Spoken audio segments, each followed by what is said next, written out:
మిత్రులారా, ఆనాడు పార్లమెంట్ ఎన్నికల సందర్భంగా ఖమ్మం జిల్లాకు వచ్చినప్పుడు ఇదే గడ్డ మీద నుంచి ఆనాడు మీకు ఒక మాట చెప్పిన, రాబోయే పార్లమెంట్ ఎన్నికల్లో ఖమ్మం నుంచి రఘురామిరెడ్డిని, మహబూబాబాద్ నుంచి బలరాం నాయకును అత్యధికంగా మీరు గెలిపించండి, అత్యధిక మెజారిటీ ఇచ్చి వాళ్ళిద్దరిని పార్లమెంటుకు పంపించండి, భద్రాద్రి రామచంద్రుడు సాక్షిగా 15 ఆగస్టు లోపల తెలంగాణ రైతాంగానికి 2 లక్షల రూపాయల రుణమాఫీ చేస్తాని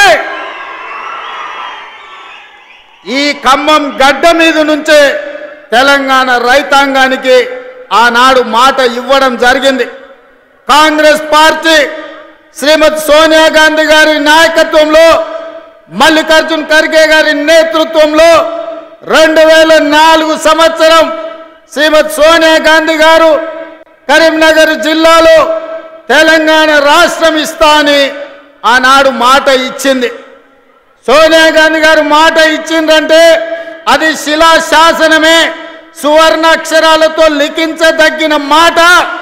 మాట తప్పని మడమ తిప్పని నాయకురాలు శ్రీమతి సోనియా గాంధీ గారి మాట మేరకు జూన్ 2, 2014 నాడు తెలంగాణ రాష్ట్రాన్ని ఇవ్వడం జరిగింది.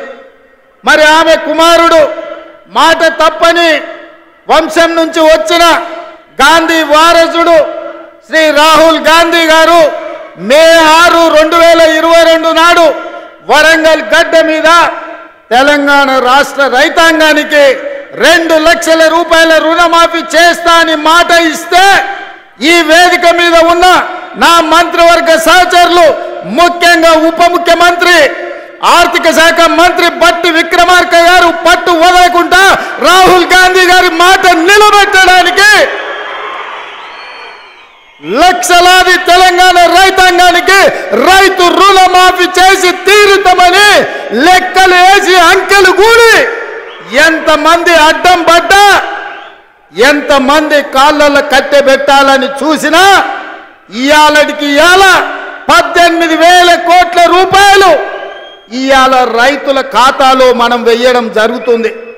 మిత్రులారా, జూలై 18న మొదలు పెడితే ఇయాల 15 ఆగస్టు, సరిగ్గా 27 రోజుల్లో 18,000 కోట్ల రూపాయలు రైతుల ఖాతాలోకి బదిలీ చేసిన ప్రభుత్వం పార్టీ ఏదైనా ఉందంటే ఈ దేశంలో అది కాంగ్రెస్ పార్టీ, తెలంగాణ ప్రభుత్వం అని నేను చెప్పదలుచుకున్నా.